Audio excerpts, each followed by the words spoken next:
Have you ever wondered what makes lamb so tender and mutton so bold? Or why do farmers use so many unique terms to describe these animals?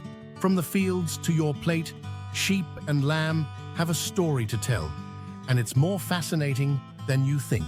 Stick around to discover the key differences between sheep and lamb, what their meat says about their age, and some surprising facts about their roles in farming, cuisine, and culture. Let's start with a simple question. What's the difference between sheep and lamb? The answer might seem obvious, but there's more to it than you think. Sheep is a general term for these domesticated animals. Farmers raise them for their wool, milk, and meat. Think of wool sweaters, creamy feta cheese, and hearty roasts. That's all thanks to sheep. Lamb, on the other hand, refers to young sheep, usually under a year old.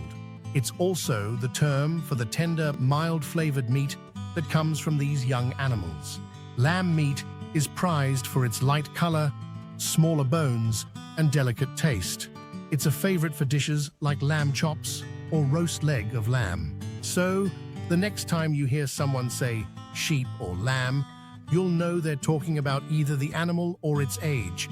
And in the case of lamb, it's delicious meat too. Did you know the age of a sheep doesn't just affect its name, but also the flavor of its meat? Let's dig into the delicious world of lamb, hogget, and mutton. Lamb is the youngest and most tender of the three. This meat comes from sheep under 12 months old. It's known for its mild flavor and delicate texture. Hogget is less familiar to some, but it's a hidden gem in the UK and beyond. Hogget comes from sheep aged 1 to 2 years. It's leaner, with a richer taste than lamb, but still not as bold as mutton. And then there's mutton. This meat comes from sheep over 2 years old. It's darker, tougher, and has a much stronger, gamey flavor. While less common in modern cuisine, mutton is still prized in traditional dishes worldwide, from curries to stews. Whether you're savoring tender lamb, exploring the boldness of mutton, or discovering hogget for the first time, these meats tell a story of tradition, taste, and the life of the sheep. Sheep have been part of human life for thousands of years, and over time, farmers and cultures developed unique terms to describe them. Some of these words might surprise you. Let's start with age-specific names. A young female sheep is called a ewe lamb, while a young male sheep is called a ram lamb. Once a sheep reaches 1 to 2 years old, it's often called a yearling, no matter the gender. In the UK, farmers have another name for rams. They call them tups. And if you hear someone say lambkin, they're probably talking about a baby lamb with a bit of affection. Did you know there's even regional terminology for meat? For example, saltmarsh lamb refers to sheep raised on coastal pastures. Their meat has a unique, slightly salty flavor, thanks to the sea breeze and the salty grasses they eat. Meanwhile, in South Africa, you'll hear about Karoo lamb, named after the Karoo region. These sheep feed on wild herbs, giving their meat a herby, gamey flavor. Whether it's the terms farmers use for their sheep or the regional names for their meat, these words tell a story of how deeply sheep are tied to culture and tradition. Next time you hear a term like tup or salt marsh lamb, you'll know there's more to it than meets the eye or the taste buds. Not all sheep are created equal. While some are prized for their fleece, others are bred specifically for their meat. Let's explore the unique purposes of different sheep breeds. First, let's talk about wool sheep. Breeds like Merino and Rambouillet are known for their fine, soft wool. Merino wool, in particular, is famous worldwide for its quality, used in everything from high-end clothing to cozy socks. Then there are meat breeds, like the Dorper and Suffolk. These sheep are bred for their fast growth and flavorful meat, making them favorites among farmers and food lovers alike. Some breeds, like East Frisian and Lacoon, are raised for their milk. Sheep's milk is used to make delicious cheeses like feta, pecorino, and manchego. Now, here's an interesting one. Hair sheep, like the Katahdin. These breeds don't produce traditional wool. Instead, they shed their coats naturally, making them ideal for warmer climates and low-maintenance farming. Whether it's wool for clothing, milk for cheese, or meat for your next meal, each breed has a purpose.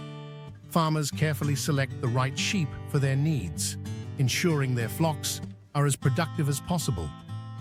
Understanding the purpose behind each breed gives you a deeper appreciation for these incredible animals and the role they play in our lives. Sheep aren't just livestock, they're woven into the cultures and traditions of communities around the world. Let's explore some fascinating insights about these animals. In countries like New Zealand and Australia, sheep farming is a cornerstone of the economy.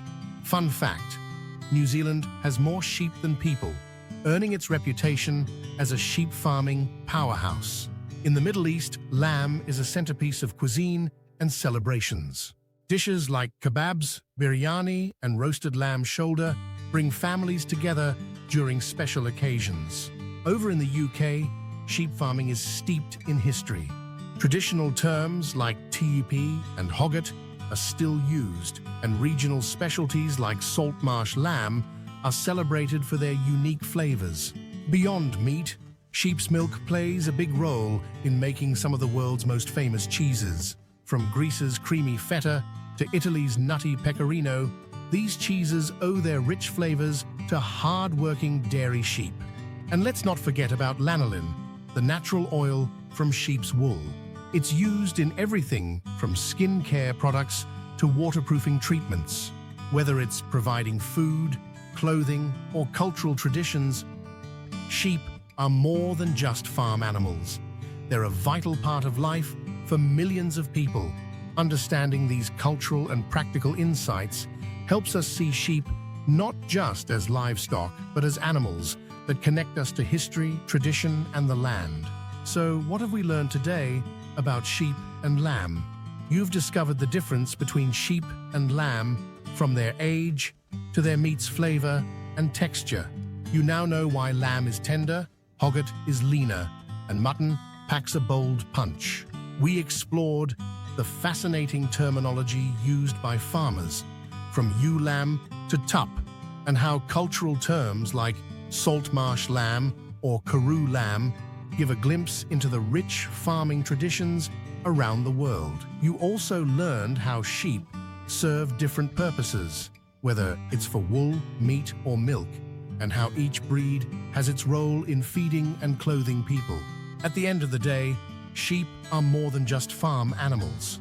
They're an important part of our food, culture, and even our economy.